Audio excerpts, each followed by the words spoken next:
के बारे में, है ना। बियर का कैसे पहचान करेंगे आप? इसमें कैरोलिन राइट कर रहे हैं कि if when you are walking around your yard, मतलब कि यदि आप मान लीजिए कि if you are walking around your home, मान लीजिए कि आप अपने घर के आसपास घूम रही हैं जस्ट, ओके, उसमें क्या होता है कि यू मीट अ क्रिएचर, तो आप मान लीजिए कि वहां पे कोई एक प्राणी देखती है, कोई एनिमल देखती है, you also you see in animal they वहां पे ना, तो वो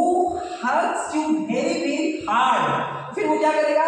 बहुत ही टाइटली आपको एक हग देगा वो, है ना, गले लगाएगा। And be sure it is a bear, तब आप क्या करेंगे, आप निश्चित ही समझ जाइएगा कि वो क्या है, बियर है ना। चलिए, if you have any doubts, आपके पास यदि कोई समस्या होगी, है ना, I guess if you are still not sure, है ना, इट मींस कि if you have any doubts, I guess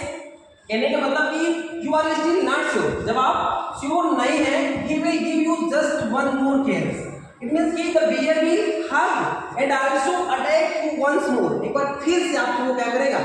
जगड़ने का कोशिश करेगा, जब आप श्योर नहीं होंगे तब फिर से दोबारा, है ना। एंड लास्ट पांचवा स्टेंजा है क्रोकोडाइल एंड हाइना के बारे में। तो क्रोकोडाइल का पहचान कैसे करेगी, how the distinguish beasts of prey, मतलब कि हालांकि बहुत ही इसका डिफिकल्ट और आइडेंटिफाई होता है, how the distinguish beasts of prey, है ना, कह रहा है कि although it is difficult to identify dangerous animals, है ना, कहने का मतलब कि इसका बहुत ही पहचान करना बहुत ही खतरनाक होता है इस जानवर, है ना। अनवाइज माइट नॉन पल्स, इसका मतलब कि अनोविस माइट नॉन प्लस, इसका मतलब होता है कि अ बिगिनर में बिकम कंफ्यूज, है ना। अनोविस का मतलब क्या होता है, जो शुरुआती लोग होते हैं, में बिकम कंफ्यूज, है ना। माइट नॉन प्लस का मतलब होता है बेटा कंफ्यूज हो जाना, ठीक है ना, मतलब कि जो शुरुआती वाले बिगिनर होते हैं वो कंफ्यूज हो सकते हैं, क्योंकि the crocodile you always win, मतलब कि but you can always recognise, लेकिन आप कह सकते हैं पहले से कि क्रोकोडाइल है ना। टेल फ्रॉम द हाइनास, मतलब कि बाय यूजिंग दिस मेथड, इस प्रकार का आप मेथड का प्रयोग करके, hyena comes with merry smiles, है ना, कैसे आता है आपके पास, तो hyena seem to have smiling face, जब आपके पास जब हाइना आएगा,